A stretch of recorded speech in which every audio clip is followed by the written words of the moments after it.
A chief can say they're paying themselves $6,000, $7,000, or $8,000 a year. But in the end, they can pay themselves anywhere from $120,000 to $150,000 per year. And they do that through that thing they call travel. We don't need meetings in Winnipeg, Calgary, Edmonton. When a chief and council go to those meetings out of province, they pay themselves $400 per day. If they're all gone for 5 days, in 1 week, that totals $20,000. We don't even have to go to trips to Europe, China, or to the US. You know, these have to stop. You know, if someone has to go on a big trip like that, why don't we just call a band meeting and get approval from the people first? In the copy of the 2013 audit, that audit was actually at the band office. There was a copy available to everybody. There was over $300,000 spent on travel alone. So what we have to do together is to make sure that we write that Constitution together. This way, we will come out of debt together by stopping those kinds of decisions. And in this Constitution, we'll be able to remove a chief or councillors if they don't want to follow the band's rules and regulations. But even if I am elected, before we even get into constitutional talks amongst all of us, what I want to do is talk about the SIGA dollars that we get. We get over $1 million per year, and that's supposed to be for sport, culture, recreation, and youth. Nobody's really sure where all this money is going. And that's why I want all of us to sit down and talk about that money. It is $1 million. A few of my ideas that I have for the SIGA money: let's make sure we have a powwow, a sports day, a New Year's Eve round dance, and an actual sports program for the youth. I was thinking we could have an indoor soccer program for the younger ones at the high school during the winter. And for the older ones, they could be playing on school sports teams from September to December. Then they would play on club volleyball and club basketball from December to April. I was trying to get some of our high school girls to join a club volleyball team in PA, but you know, they had no money. The cost was $325 per individual.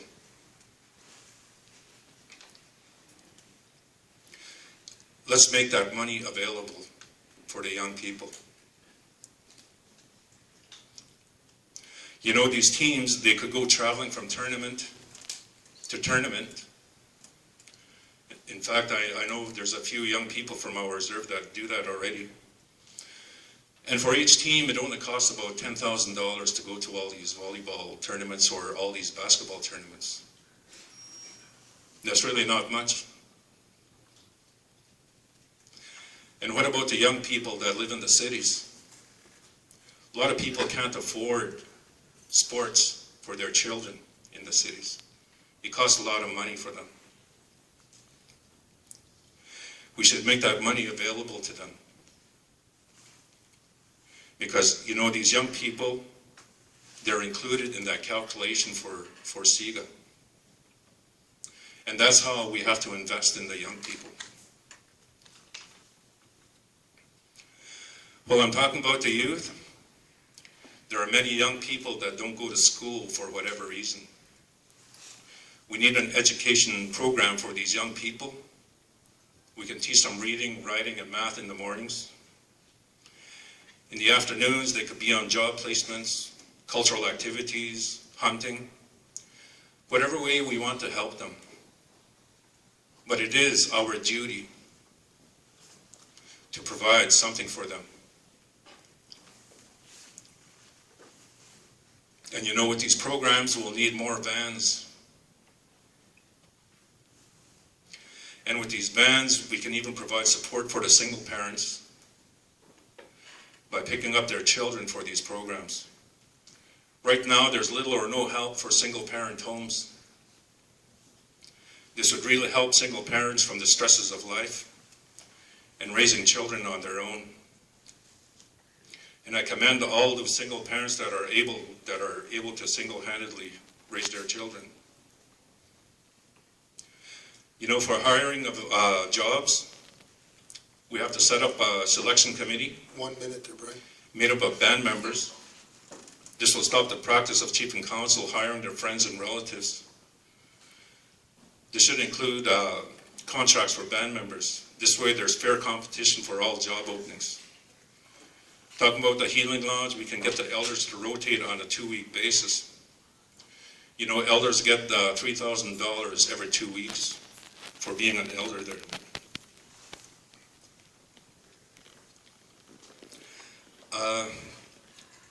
You know, a lot of people have to move because there's no housing on the reserve. One of the things that was done in the past was to purchase ready-to-move homes. We shouldn't be getting these ready-to-move homes because none of our people work on those homes. But yet we have a lot of carpenters available here. I'm sorry, Brian, but 10 minutes is up. Okay, well, thank you very much. And just remember some of these things that I said on election day, and thank you.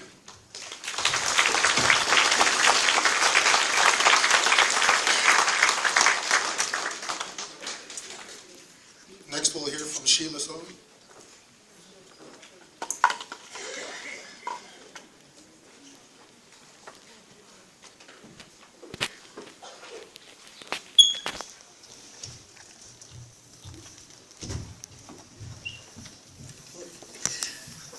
Good afternoon, and I just want to thank my nominator, Sydney Okemasis, and my seconder, Jenny Gardypie. Thank you. I just wanted to begin my presentation here with a brief introduction about myself. I grew up here on the reserve, but I left at a very young age when I was 18 years old. I've been working ever since then. And I raised 2 kids, Tyler and Kelsey. And throughout my career in tribal council for about 16 years, I decided to further my education, and I went to University of Saskatchewan and got my commerce degree. Ever since I graduated from that, I started working for other First Nations for financial management. And I've since then become a third-party manager and a co-manager. Basically, I'm a debt recovery specialist. I had a short opportunity to work here for the band for about 14 months. And within that short period of time, I believe I made a difference in the area of finances. As you can see by our audits, the debt was reduced considerably. I had a part in that. And I don't know what's going to be this fiscal year. So I guess we'll wait and see with the audit. But I guess from trying to support myself and my children, I had to move off the reserve. So that's basically, I would consider that a little bit of a disadvantage for me standing here because many people don't know me. And they just assume things and all that, but I just wanted to say that I've been working, going to school, and trying to make a good living. I live a drug-free, alcohol-free life. I attend ceremonies. I was raised a little Catholic girl, but now I'm going back to our roots with cultural ceremonies. So I practice that. And just wanted to say when I go to move off reserve, I go to other First Nations. I'm not afraid to go anywhere. I even went up to Black Lake, a flying community. People there barely speak English. And I went and stayed there for almost 2 years. I had a 5-year contract there to get the band out of third party, but I did it in 16 months because what's the point of prolonging it? I could make a lot of money doing that, but just to help out the community, I did it in 16 months. So from there I moved to different First Nations, and I just met a lot of people, gained a lot of skills that I would gladly use here on reserve if I were elected. I know our big problem here is the deficit. Of course, we hear that all the time for a long time. And there's no point in making any kind of promises because you can't do anything if you have that deficit looming behind you. That needs to be fixed. If you want to move forward to housing, renovations and all that, you can do very little, you can do some, but we'll never get housing, new housing. I know that because I know these agreements. I worked with them for 16 years. We won't qualify for housing because it's on a point system, and as long as we have a deficit, we'll never get the points we need to qualify for housing. So if we address the deficit, then down the road, our assessment that INAC assesses bands, that will improve, and then we can qualify. So right now, we have just very limited funds to run the reserve, and I understand all that. On the other hand, too, like with Indian Affairs, they start chipping away at the programs. I've seen this. Little by little, they chip away. Pretty soon, there's nothing. Now, they just recently implemented a new legislation, the First Nations Education Act. Some bands in Alberta signed this act.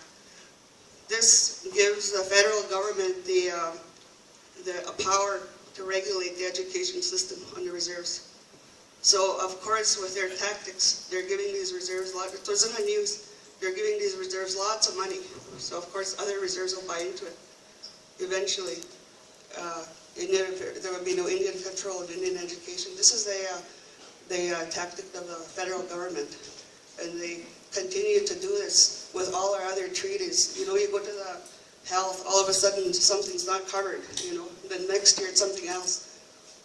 But we can't expect to fight the government on one hand and then ask for money on the other hand. We need our own money, but we don't have any. We don't have any money to invest in any kind of economic development activities. But we started one little small business, that's the Blackhawks. I was part of the founding original board members, I should say. There was 5 of us, and we volunteered for 3 months to get that gas station open, and we cleaned up, and the other guys cleaned up, Bryce and Jeremy and Kurt. It's open. Today it's still open, 2 years later, and 10 people are employed. And we had very little money to do that.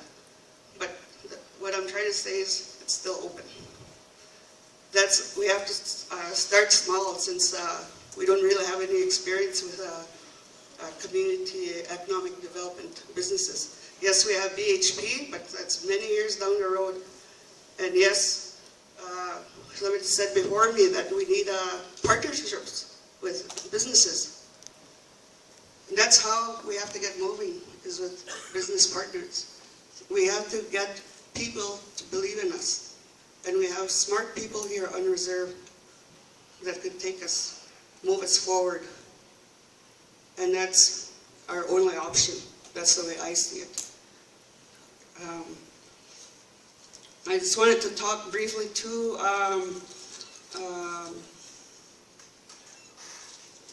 in Cree. I wanted to excuse the young people for now, but I worked here for 14 months, and then I got dismissed. Now, I see not out there, Tsumutsik. That's what you can put on. So many us. But I guess it's that's what the market I see not. Upon the accurate, that's what's been bad on it some expansion because that's get to Tagoyan. Nisto gawi banuta we kagi upigit. Kuesi upigit kai kiaske. Kai gimatik, you know. Okse smart siya. ega sekapane ay tega yan ega bape ten pan kyu yan ya waskai kani non tsustagon ega minati ya tawe tseka na mega tsunias ega mini ko na tawe tsek munya munya ksnintu tet an stemasnya kete aknimya kapita ba tsek waskai kado kapikspan. And that's what I've been doing the past 2 weeks. I'm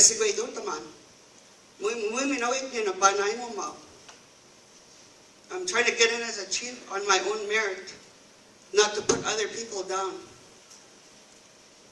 And I want to say publicly to the people that there's rumors out there about me. And I'm standing right in front of you to tell you, I did not steal anything. I do not hurt people intentionally. I was doing my job. If I hurted somebody, I was doing what I was getting paid for. You know, I get paid a lot of money for what I do, so of course I'm going to earn my money, especially for my own community. 1 minute, Shiela. So, Ogama, I wanted to say that. Egomina, there's other ideas here that people have talked about. I'll be transparent. I don't have a problem having band meetings. And we need to tell the band members what's going on. We need to have policies so it'll be fair to everybody. And of course, we need those acts, the Constitution, Indian Government's Act. We need to have rules in place for leadership, not only for the employees, but the leadership as well. And that's what those are. So, Egomina, the salary. I'm willing to sacrifice my salary. Like I said, I can make a lot of money working other bands, and I do make a lot of money.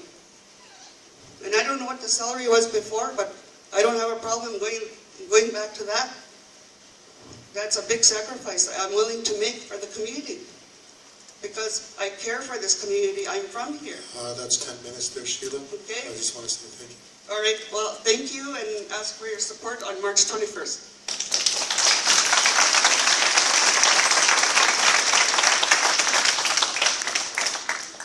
Next we'll hear from Harry Michael.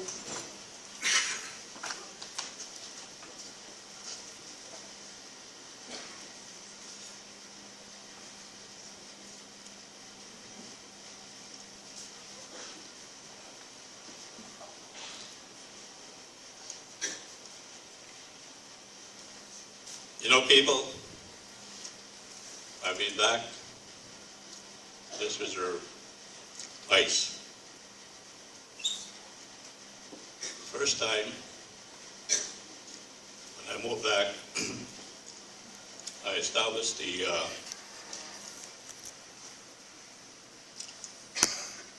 minor sports program for our young people. The second time I came back, I created employment for our band members.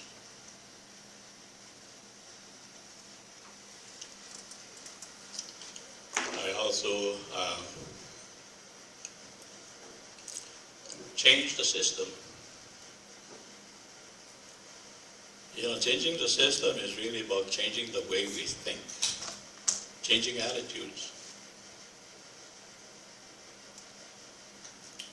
And that's what we need to do. I think that's one of our biggest challenges, is that we need to change our attitude about our self-government, our inherent right of self-government. So I'm proposing to come back a third time to make those changes. It's about accountability, the transparency of our band members, to our band members. Let me tell you what accountability is, first of all. It's being able to tell you people what we are doing,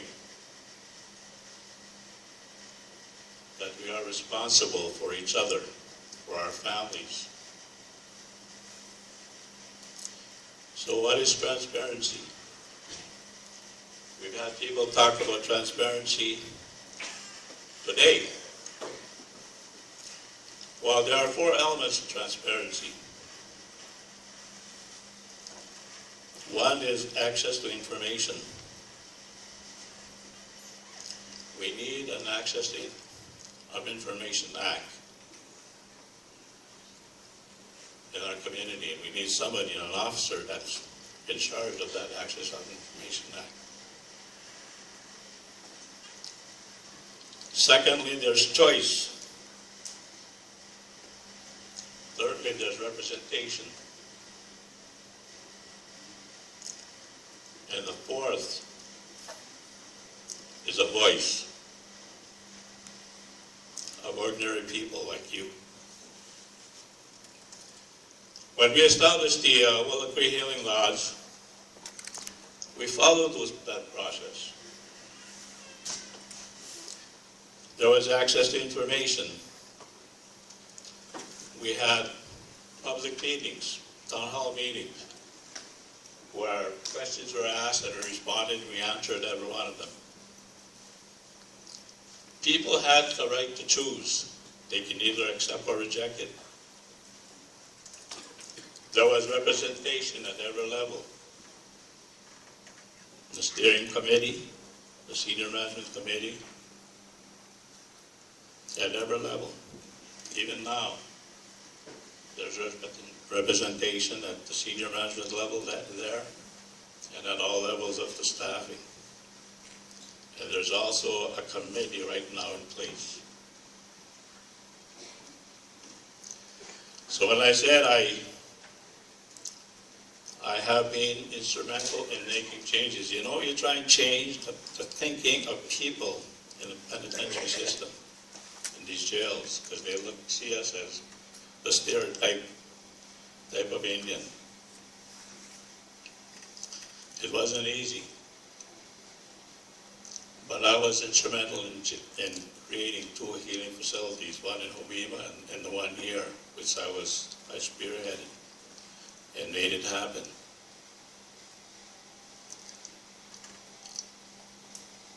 We talk about a constitution. Do you know that we have a band member who is a professor of law, who teaches at the University in Manitoba,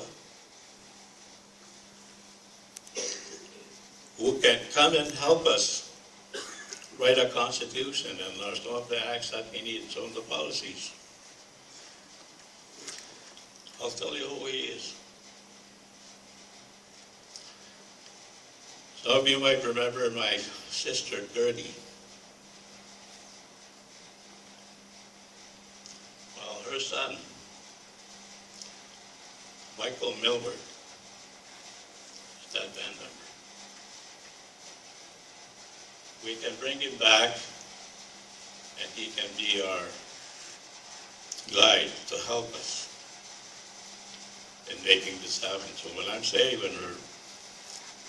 we have to change our system of governing for it more transparent and there's more accountability. We shouldn't be afraid to gather like this that we're doing today. What I have been saying, and I think most of you know that may have read the document that I sent out, where I talked about the inherent right of our self-government. And that inherent right includes accountability and transparency. Nobody from the outside is going to come and fix it for us. And the change has to come from the inside. Anybody who wants to change a problem that they have, whether it be alcoholism or drugs or whatever, that change comes from the inside. The same thing with this. No different. It's got to come in from the inside. We have to change. We have to change that system.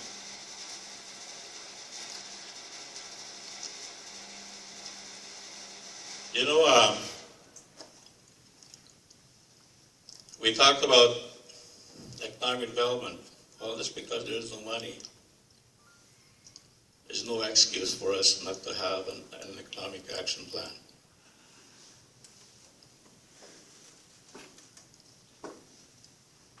I want to tell you,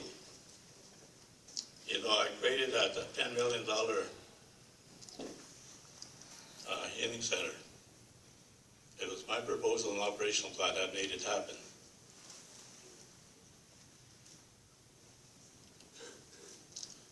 Well, I'm going to suggest to you a small potatoes comparison. If you'll let me, Chief, I will convert that old band office into an economic action facility, a youth development center in which we can create these economic opportunities for our young people.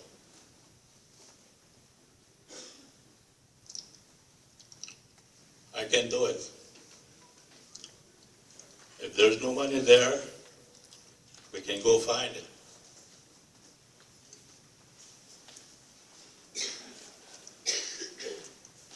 Idle no more. You've heard it. We can't be idle anymore, and it starts at the office of Chief, the band council. 1 minute there, Harry. We need people. We got to elect people that will go out and find new sources of revenue to develop those proposals, those business plans, those operational plans. And I'm going to spearhead that if you elect me to chief. We can make this happen. We need people on that council that will work, that can make things happen. There's a lot that we can do. Just as an example, my nominator and my seconder, 2 young men representing families that are struggling. Oh, Harry, that's 10 minutes. Okay, that are struggling both in the community and on the reserve as well as in the city. We have to work for both people living in the reserve as well as in the city. And that's part of the economic development plan, the economic action plan that we need to work on. But there's much more that I can talk about. I can Thank you there, talk Harry. for about an hour. But there's a couple of speaking forums. I'll speak more about those things. So please come and pay attention to what I have to offer. Thank you. Thank you, Harry.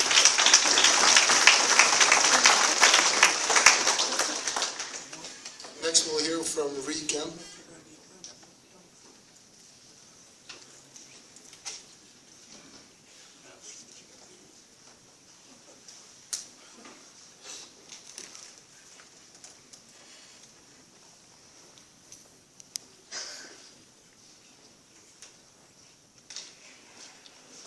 Good afternoon, brothers, sisters. I'd like to thank my nominator, my seconder. I want to make an adjustment on my name. It's not Reed Gamble, it's Reed Nitawokiwinow. I took my ancestors' name back. As the white people took it away from me, I took it upon myself to take it back. I go forward, making history, hopefully, to become the first toothless chief for Beardy's and Okemasis.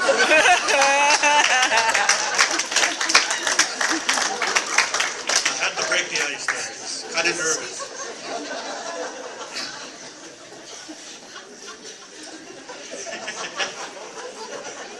Well, with that, I just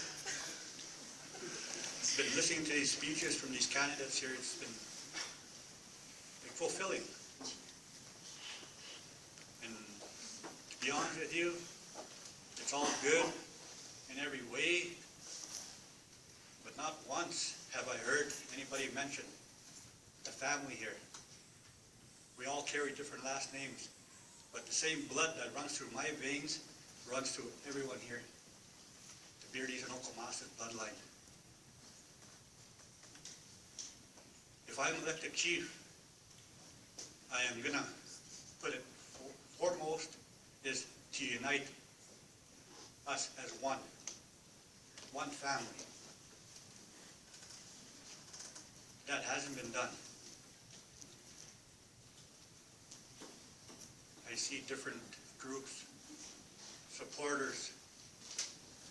Come election, whoever's elected needs everybody's support, not just the people that got them in there. Every single one of us have to support our chief and council. 100% of our support, and uniting us, we can move forward.